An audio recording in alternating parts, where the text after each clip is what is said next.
Let's get into the film takeaways from the Bengals' dominant defensive performance and another great game from T. Higgins and Joe Burrow against the Tennessee Titans. You are Locked On Bengals, your daily Cincinnati Bengals podcast, part of the Locked On Podcast Network, your team every day.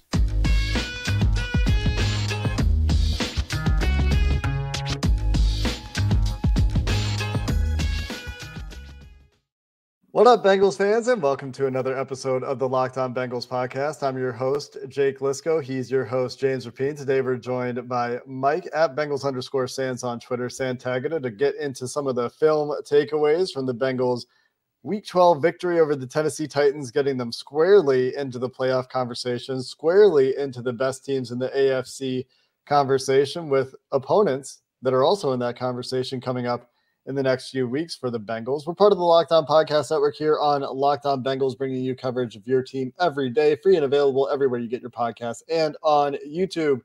So if you're new, hit the subscribe button, hit the follow button, and join the First Listen Club, which I'm sure features many of our many Cincinnati Bengals fans that listen to the Locked On Bengals podcast. And guys, let's get into some of these film takeaways. The first of which, where we're going to start today, Joe Burrow, T. Higgins. We got to start with Tyron Johnson. Straight week.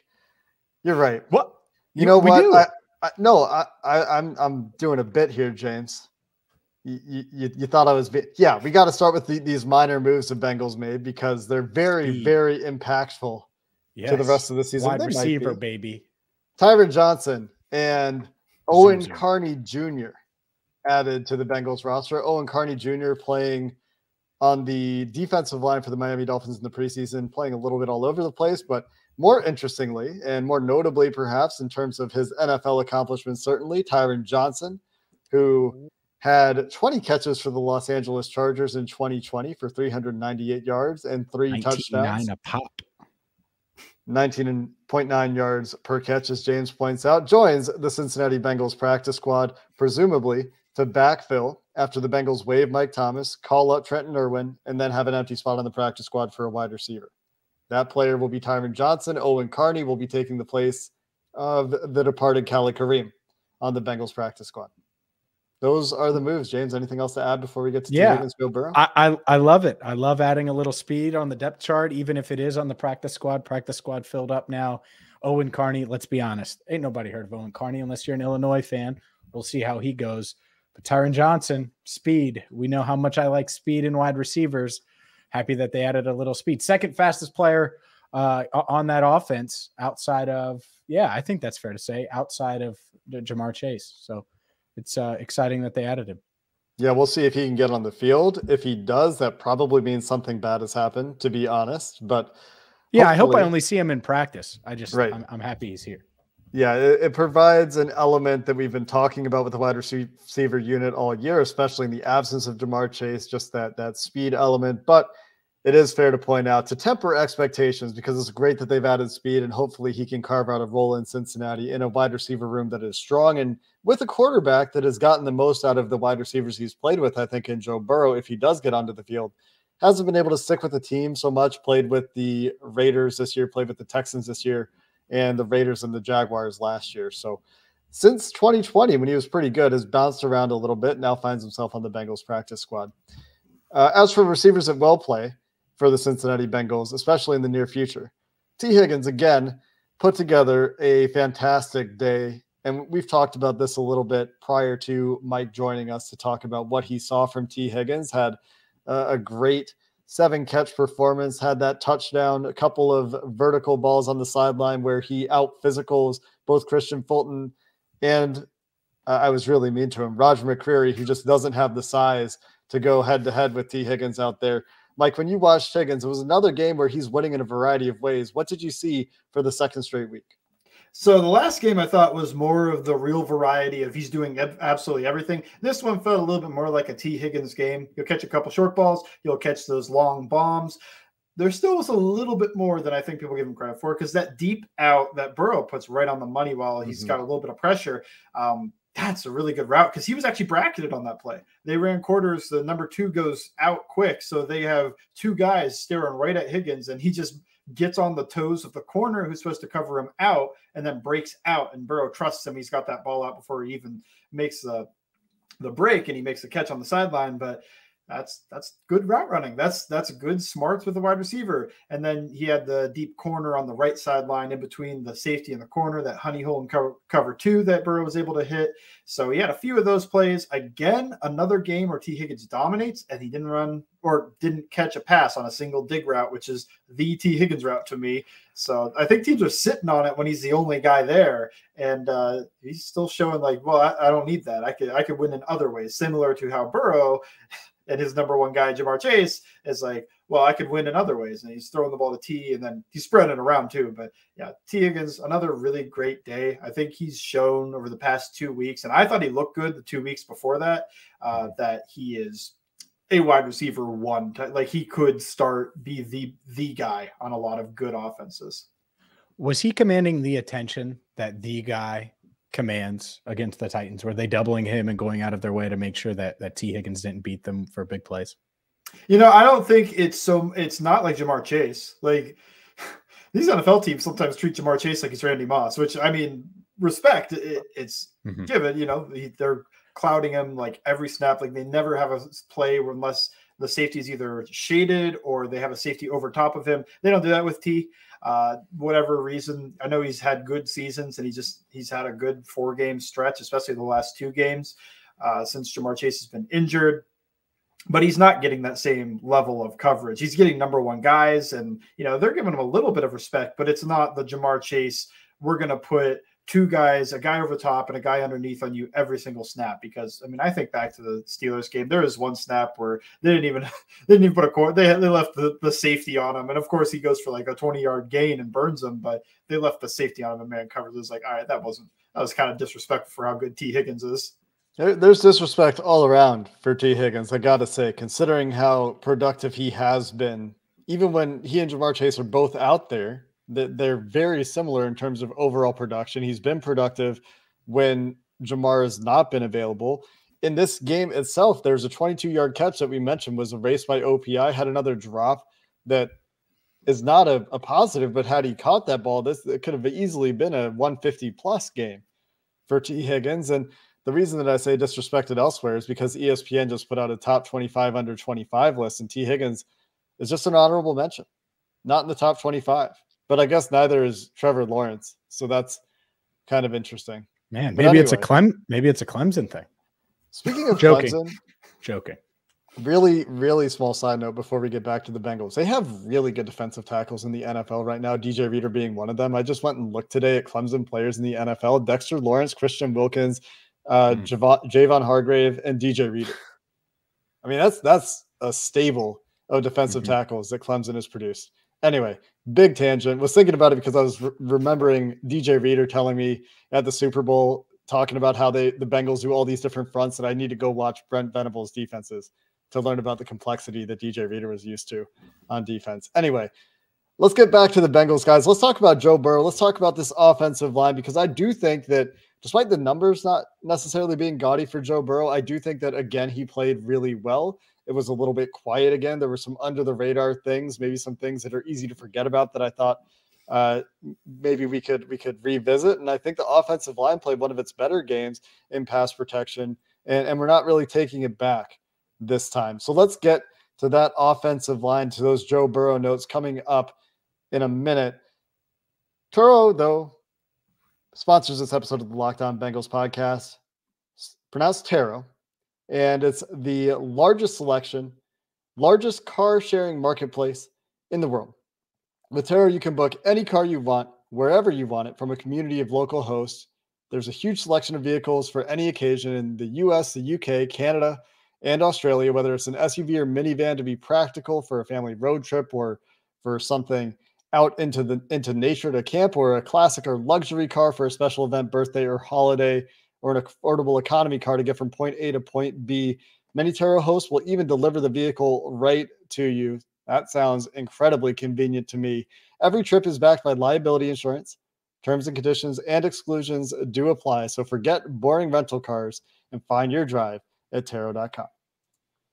This episode also brought to you by Audible. Audible is releasing a slate of new football podcasts that we're sure you're going to love. You need to find the Block Forever Now podcast wherever you get your podcast. Block Forever is a brand new podcast from former All-Pro Ryan Khalil on Audible. And Khalil takes the conversation about football to the next level, behind the scenes, takes you on the grass, inside the locker rooms, team meetings, and so much more. From Christian McCaffrey to Juju Smith-Schuster. And I know he's not as popular here on this pod with Bengals fans, but the point is there's going to be stars on this podcast with Ryan Khalil. So make sure you check it out. It's available for free on Audible or wherever you get your podcasts.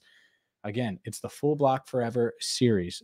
Again, Block Forever. It's the full series wherever you get your podcast. Available everywhere now. Audible. Get in the game.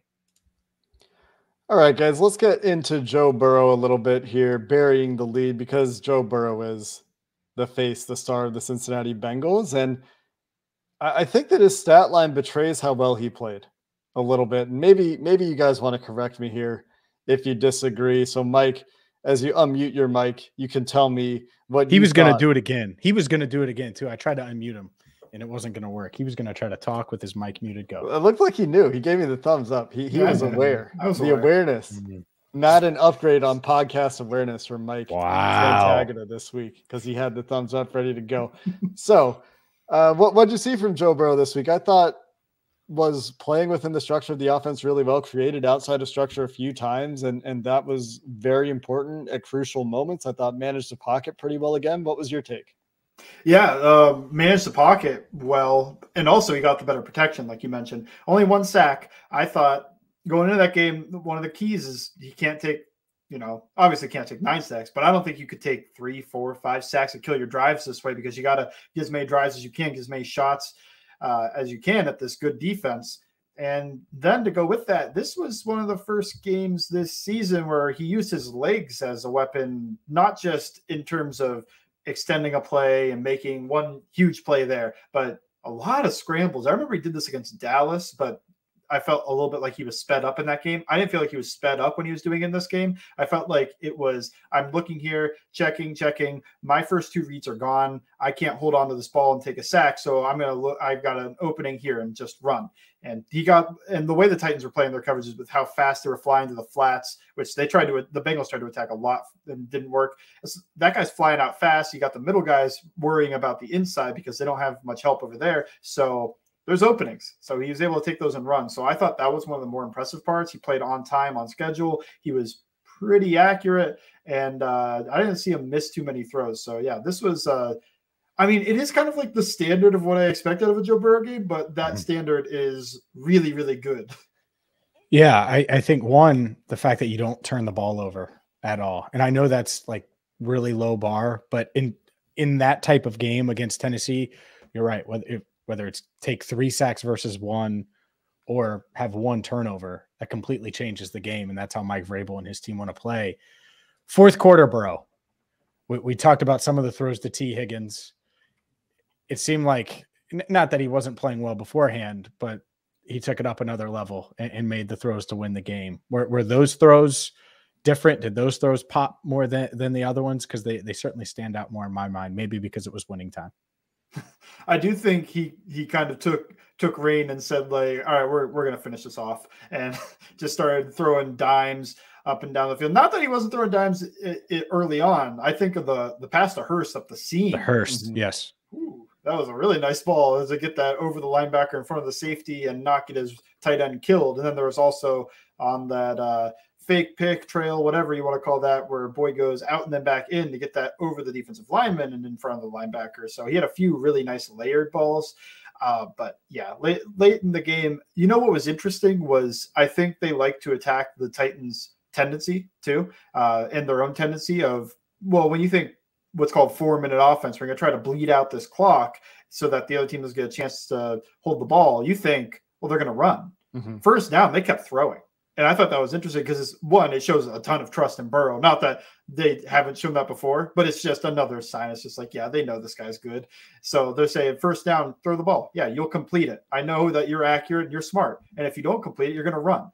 So keep that clock rolling. And then on second down is when they let Pirine go and pick up that first down in short yardage. So they're keeping the chains moving, but they're picking up like 8 yards on these first down plays on this 4-minute drive. And I thought that's like really smart. It's the Tom Brady thing where like you could trust Tom Brady to throw the ball in 4-minute situations because you know he's going to do the right thing.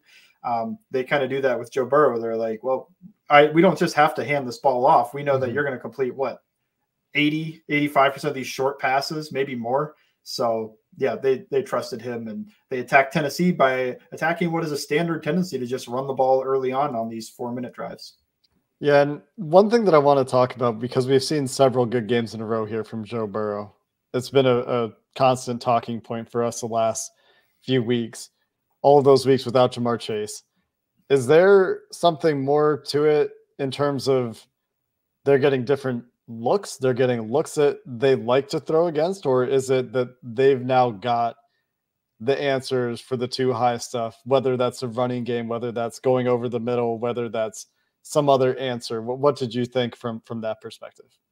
Oh, I think that the Steelers and Titans actually played pretty decent game plan. And now some of the Steelers stuff I hated. Like when I talked about they played man covers with a safety on T. Higgins, I was like, okay, I don't know what you're doing here. But like a lot of the stuff they're doing was like, we're going to actually put in effort to stop what the Bengals like to do, what we think they like to do. Obviously the hands up at the quick game. But then the Titans, they're running all those stunts. They're running all those creepers, everything that killed this team in the playoff game. To give up 9 sacks, to have a stifled offense besides a Jamar Chase smoke for 90 yards or whatever that was. And 50 plus, yeah. 50 plus, yeah. A couple big plays, and other than that, they were kind of stifled. So they ran that similar stuff. And the Bengals, had answers. I thought they had better answers in this game than they did in that Titans game in 2021. But also, I just think that Joe Burrow is playing at a higher level than he was in the playoffs, even. Like, he was really good last year, but he's playing at an even higher level now because he's playing a little bit more within the system of the offense while still being not like a system quarterback, whatever that negative connotation.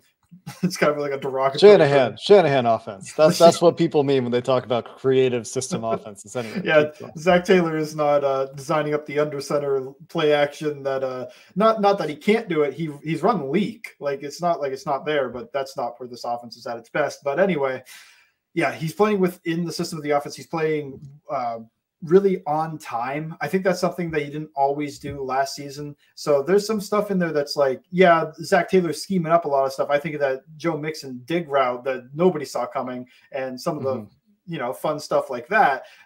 But they're not so reliant on go balls anymore like they were in 2021. It's just to me a better offense. It's more well constructed, and I think this really happened almost a little bit like the end of the Saints game. I felt like it started coming together like that, but I really do think that the Chase injury kind of also bled into it, where it's like, we don't have that crutch. You don't have the sheet in front of you to tell you what's going to happen. Or like, I can't just throw this ball to Chase and he's going to go make something happen. I have to now get something going, like actually attacking the defense, putting them in conflict and all these other issues.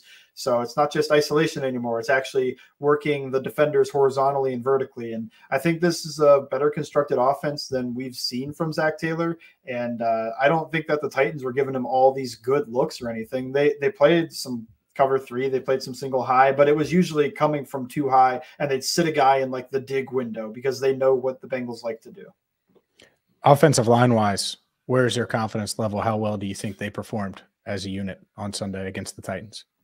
Good. I mean, Jeffrey Simmons, 0 quarterback hits, 0 sacks. They gave up 1 sack, but overall, man, Jonah Clamps, Bud Dupree, the interior does a pretty solid job. I know they didn't have Danico Autry, who is he is the force multiplier on that defense. To me, he's the guy, he's going to set up everybody and make them look better than they are. And they didn't have him. So, you get a little bit banged up Titans defense, but they still got Jeffrey Simmons. They still got Bud Dupree. They still got a head coach, a defensive coordinator that's generated pressure from all these creepers and stuff. And offensive line, what stood out to me the most, I think, was the communication. You think of all those stunts that killed them in that divisional round. None of them really worked. They were going at that a ton. 3-man stunts, 2-man stunts, mirrored stunts, all these different things. And every time Bengals are picking it up, including Pirine getting in there and picking his up too. Yeah, so, baby.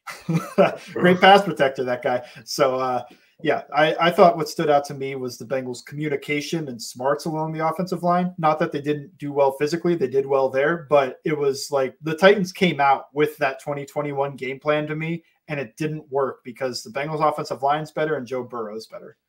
Up next, let's talk defense and how they shut down Derrick Henry. Put the clamps on Derrick Henry. Let's use Sans' term. But today's show is brought to you by LinkedIn Jobs. These days, every new potential hire can feel like a high-stakes wager for your small business. Heck, maybe the Bengals used LinkedIn Jobs when they found Tyron Johnson and added him to the practice squad. All you saw was 4.34 speed on his LinkedIn resume. But when it comes to LinkedIn, small businesses out there, you're looking for the right candidates. And that's why you have a series of questions like, what's your 40 speed? And Tyron Johnson puts in 4.34, boom, hired. Hopefully he can make at least some catches in practice for the Bengals. The point is, small businesses rate LinkedIn Jobs #1 in delivering quality hires versus leading competitors. So check out LinkedIn Jobs right now to help you find the qualified candidates you want to talk to faster. Post your job for free at linkedin.com/lockedonnfl. That's linkedin.com/lockedonnfl to post your job for free. Terms and conditions apply. Defense? All right, let's do defense. I think it was a great game for the defense. And you could say that about a whole lot of guys.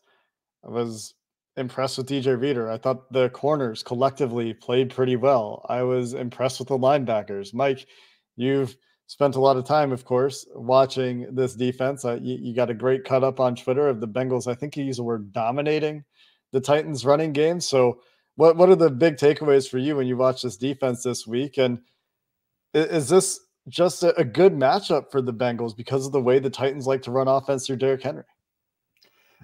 Is it a good matchup? You think of the Browns, they're able to run sometimes on this Bengals defense, so I think they stepped up too. Like, it wasn't just like Lou Anarumo knows how to stop this run game, and they, this plays right into their strengths. It kind of does. Cam Taylor-Britt, he's a run defender, and Eli Apple, he made a solo tackle on Derrick Henry. I don't think anybody's really mentioned. And Mike Hilton, oh my goodness, making those tackles on Derrick Henry. Ooh.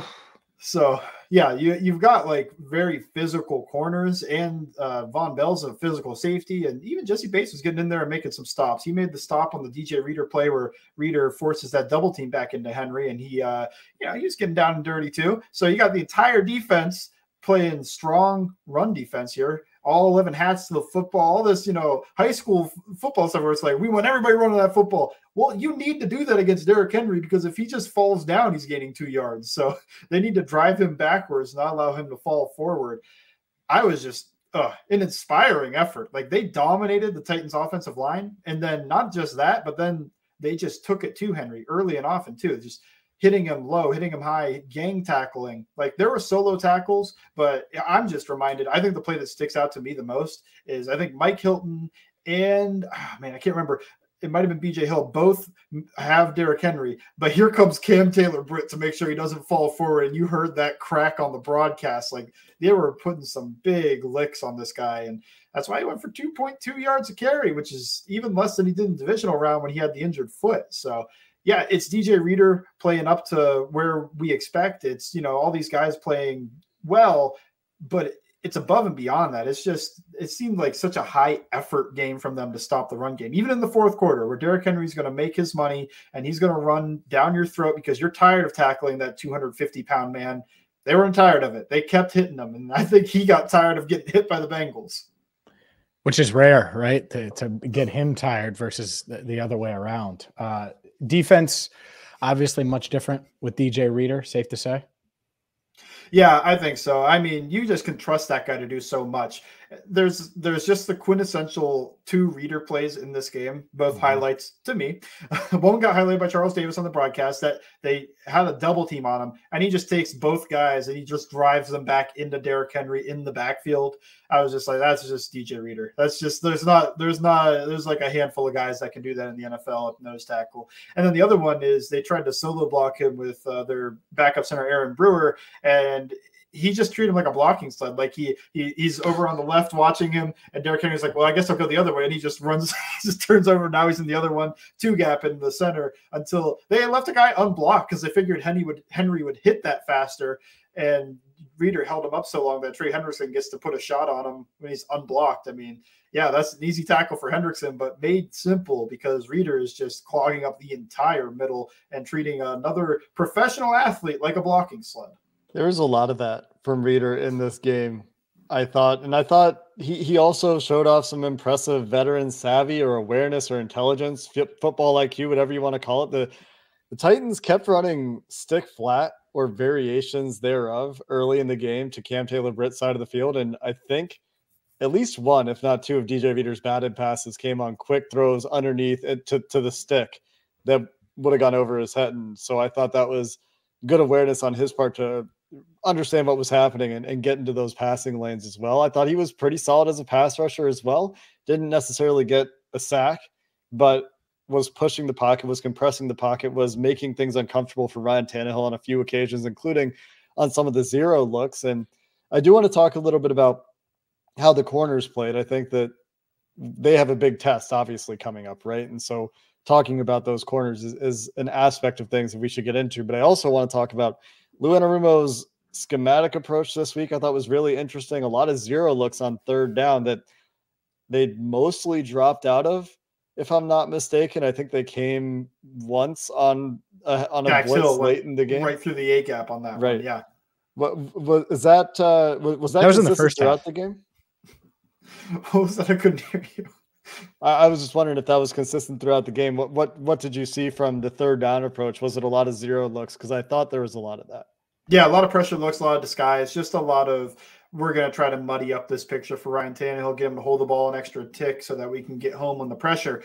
And then they dropped out so much. That's why Dax Hill came free, because they stopped treating it like they were really giving that pressure look. And they said, all right, well, if you're just going to keep dropping out, then we're going to do this. And when they ran, I think it was like a half slide. So center was going to go to the right, and then the guard actually ends up blocking to his left, and they don't have the running back on Dax Hill. It's like, oh shoot, we got a 4-3 athlete running right down the pipe on a straight line to Ryan Tannehill. I mean, that's just, you can't draw it up better. So they didn't even get a sack on that. Tannehill got the ball out, but yeah, that just goes to show you, it's like Lou Anarumo, I don't know. His game plan seemed to be, let's muddy up the picture, let's disguise, and let's do this, and let's show blitz, but let's not bring it until we need to. And then when they finally needed to, they brought it, and it worked out really well. I thought they brought some run blitzes, but that was early rundown stuff. Like there was one, Reader goes left from a head-up nose tackle position. Logan Wilson's coming off to his right, and the center falls down on his face because he thinks he's supposed to block Reader, and it's just a free tackle for Wilson. So I thought they had some interesting run blitzes, but then, yeah, in the passing game, they didn't blitz so much as they just kind of showed that pressure and wanted to see how the Titans responded and to get to Ryan Tannehill to hold on to the ball longer. Let's get to the corners, because you mentioned Cam Taylor-Britt, how physical he is. We've talked about his tackling a couple of times on this podcast. Obviously, the hustle play to force the fumble didn't work out for him as Treylon Burks recovered it. Also gave up the long play to Treylon Burks. First, what'd you think of Cam Taylor-Britt, Eli Apple, and the rest of this cornerback room? Good game, in my opinion. I know you got dunked on, and it's not the first time Cam Taylor-Britt's been dunked on, sadly, already. I think Terrace Marshall got him, too. So he's got to be able to play through the ball better, but he's also giving up quite a few inches on these giant receivers. So maybe when he's soloed up like that, maybe just tell the safety, watch that. Give him a little help. Don't come up on the dig. It was like a whip dig, too, on that play. It was a little weird. Continue. Yeah, they had something sit over the middle of the field. Jesse Bates jumps down. I think it was like a covered one jump call, so they wanted him to jump that because Ryan Tannehill likes to take that intermediate stuff. But still, you need Cam Taylor-Britt to also play that better, just play through the hands and not be in a position. He's in an okay position. He needs to be able to get his hand up there and break that ball up. Otherwise, they're probably going to keep going at him like that. I thought Eli Apple played really well. He had a few plays, pass breakups. I don't think he gave up much other than like access stuff that you have to charge to somebody if you're like charting for PFF or whatever, like a 5-yard out route and cover 3. Yeah, you're going to charge that to Eli Apple, I guess, but he's playing deep third. So it's not like he's supposed to be taking that away. So I thought he played really well. And then Mike Hilton, obviously, as a run defender, was incredible. And just what a game from that guy. He earned a neck roll. The first player to wear number 21 in the 21st century to earn a neck roll. The first corner of the 21st century to wear a neck roll. That's the implication. First defensive back. Rondé Barber, Antoine Winfield, one of those guys. First in the 2020s to earn his neck roll. I guess that was the 20th century. The 20th century has been around for a while now. Last thing real quick. Obviously, the Chiefs coming up. Looking ahead to this matchup, a polar opposite from a offense perspective. What's your confidence level with these corners right now? They just had a good game. Obviously, a very different beast than Patrick Mahomes and Andy Reid. Does this boost your confidence at all, or is this a week to week? We'll see what we get with Kansas City. It's slightly boosted, but this is the test, right? Because this played into if it played into anybody's strengths, I felt like this game played into Mike Hilton and Cam Taylor-Britt's strengths as run defenders and guys who love to hit. So this next game is the one that's like, all right, so let's see how you can cover. Let's see how you can do against 50 pass attempts from probably the best quarterback in the league. Let's see how you can handle that. And then if they can handle that, then I have a lot of confidence about them heading into Buffalo, other than maybe taking on Diggs man-to-man, but just like taking on guys, like a Gabe Davis. I don't think that the Chiefs guys are that much worse than like a Gabe Davis. So can they handle Gabe Davis one-on-one if they're going to double Diggs? I don't know. Let's see what that happens in this Chiefs game, because this is the first time I think they're going to play an explosive passing offense without Chidobe Awuzie. So I'm week to week there, but I do have confidence if anybody wants to try to run at these corners, do the Alex Gibbs says, I make those guys tackle. I have supreme confidence these guys are going to tackle. Yeah, which really outside of the Bills and Chiefs is really beneficial, because a lot of these teams, the Browns are going to want to run it.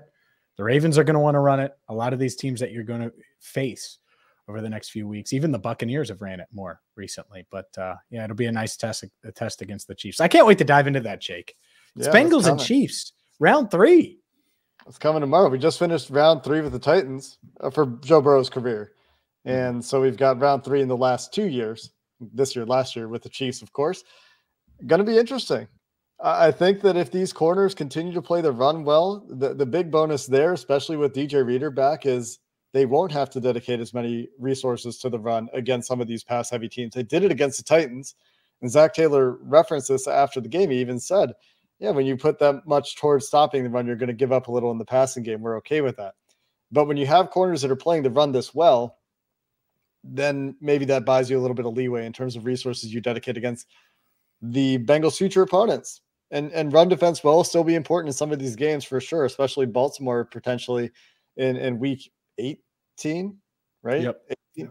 18 weeks. But the ability to just keep more guys in coverage should be very beneficial. And we saw it be a huge benefit to the Bengals last year. We'll see what the Chiefs counter punches this year. We'll see if the Bengals can reprise the 3 points in the second half that they did to the Chiefs twice last year, which I thought was frankly impossible. And then they went out and did it. Well, we'll get into that matchup tomorrow as Crossover Thursday is coming. And then we've got our game preview as the week continues here on Locked On Bengals. That's going to do it for this episode. That was our film takeaways from the Tennessee Bengals game, Tennessee Titans, Cincinnati Bengals game in week 12. Until next time, Bengals fans, thanks for listening to the Locked On Bengals podcast. Hoo day, and have a good one.